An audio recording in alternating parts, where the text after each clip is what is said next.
ازيكم عاملين ايه؟ يا رب تكونوا بخير وكويسين. لو لأول مرة بتشوفوني ما تنسوش تعملوا لايك للفيديو واشتراك للقناة وتفعلوا زر الجرس علشان يوصلكوا كل جديد على قناتي. النهاردة هنعمل مع بعض طريقة عمل الجاتو بحق 4 قطع بتشتريهم هتعملي 14 قطعة من الجاتو. شايفين ما شاء الله شكله زي الجاهز بالظبط وأحلى كمان.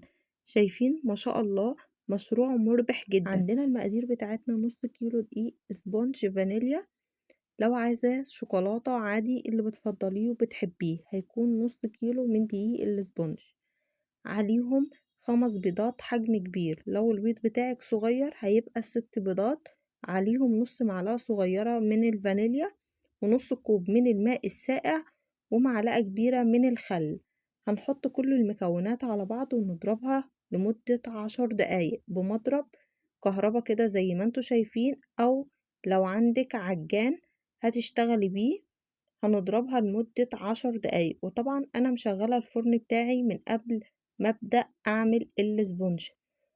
هبدأ بعد كده اجيب صاج مقاس 30 في 40 او صينية مقاس 30 في 40، واحط كده فيها ورقة من الزبدة وابدأ انزل بالاسبونج بتاعي. طبعا بدخل الصينية بتاعتي على حرارة 180 في الرف اللي في النص، بتاخد من حوالي 20 دقيقة ل25 دقيقة في قلب الفرن. مش بفتح عليها الفرن إلا بعد 20 دقيقة. ببدأ أعمل للكيك بتاعي كده تمويج واخبط الصينية كده زي ما انتوا شايفين، وكده بعد ما خرجت من الفرن بعد 25 دقيقة بالظبط. هبدأ بعد كده اللي أنا أشيل ورقة الزبدة وابدأ اللي أنا أقلبها على أي شبكة كده علشان تبدأ إن هي أسيبها لتاني يوم. بعد تاني يوم هبدأ اللي أنا أقشر كده القشرة بتاعتها زي ما انتوا شايفين. طبعا ما ينفعش اشتغل في الكيك بتاعي على طول، لازما السبونج بتاعي يبرد تماما واسيبه ليلة كاملة علشان يكون معاكي سهل في التقطيع وطعمه يكون زي الجاهز بالظبط. لو عندك المنشار ده هتبدأي اللي انتي تقسمي الكيك بتاعك لنصين، لو مش عندك هتبدأي اللي انتي بالسكينة كده وتقسمي نصين الكيك بتاعك كده. وطبعا عندنا شربات خفيف لو متوفر عندك، لو مش متوفر عندك شربات خفيف هنجيب كوب من الماء عليه 2 معلقة كبيرة من السكر ونقلبهم مع بعض، وبعد كده نبدأ نسقي الكيك بتاعنا. اللي انا احضر الكريمة عبارة عن نص كوب من اللبن المثلج او الماء المثلج، كوب من الكريم شانتيه الخام.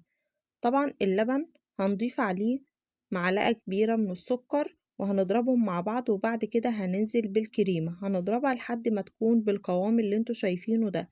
بقلب العلبة كده او الطبق اللي انا بشتغل فيه مش بتتقلب ولا بتتحرك من مكانها، عايزين السمك بتاعها يكون تقيل. بعد كده هبدأ اللي انا احط كده الكريمة على الجاتو بتاعي زي ما انتوا شايفين، وابدأ اللي انا اساوي. وبعد كده هبدأ اللي انا احط الطبقة التانية برضو وابدأ اللي انا اسقيها بالمية والسكر اللي انا قلبتهم مع بعض زي ما انتوا شايفين، واهم حاجة نسقيها كويس جدا. بعد كده هبدأ احط طبقة الكريمة التانية زي ما انتوا شايفين كده، وابدأ اللي انا اساوي كويس زي ما انتوا شايفين. بعد كده هبدأ اللي انا اجيب مسطرة، هجيب مسطرة طبعا تكون نظيفة، وهبدأ اللي انا اجيب قطاعة كده تكون متموجة واعمل التمويج دي علشان الجاتو بتاعي يكون شكل الجاهز بالظبط. طبعا هبدأ اللي انا اشيل الحروف كده علشان الجاتو بتاعي اقطعه ويكون زي الجاهز بالظبط زي ما انتوا شايفين كده بعد ما شلت الحروف. وطبعا الحروف دي مش بنرميها، بنعملها في اي بولات بالكريم شانتيه زي ما انتوا شايفين كده بعد ما سويتها. هبدأ اللي انا اقيس المقاس بالمسطرة كده وابدأ اللي انا اقسم بالنص الاول، وبعد كده هبدأ اللي انا اقسم بالعرض. العرض بتاعها بيكون 4 سنتي زي ما انتوا شايفين كده. عرض قطعة الجاتو بيكون 4 سنتي زي ما انتوا شايفين. عملت زي ما انتوا شايفين كده، شايفين ما شاء الله عملنا كم قطعة من الجاتو، ما شاء الله كمية كبيرة جدا زي ما انتوا شايفين. هنعمل 14 قطعة زي ما انتوا شايفين كده، بحق 4 قطع بنشتريهم جاهزين هنعمل 14 قطعة.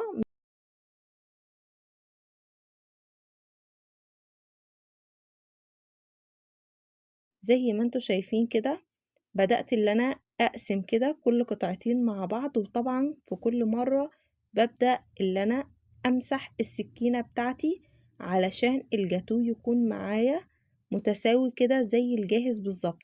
ما ينفعش اشتغل والسكينة عليها اي كريمة، لازم نمسحها. بعد كده هجيب بلبلة كده واحطها في اي كيس حلواني وابدأ اعمل شكل وردة كده بالقمع زي ما انتوا شايفين كده. وهبدأ اللي انا احط كده، التزيين ده اختياري واللي متوفر عندك تبدأي اللي انت تشتغلي بيه. حطيت كده شوكولاتة وحطيت كريز زي ما انتوا شايفين كده، وحطيت كريسبي كده زي ما انتوا شايفين، وحطيت كيوي مع كريسبي كده زي ما انتوا شايفين، وزينت بحاجات سهلة وبسيطة خالص واقتصادية.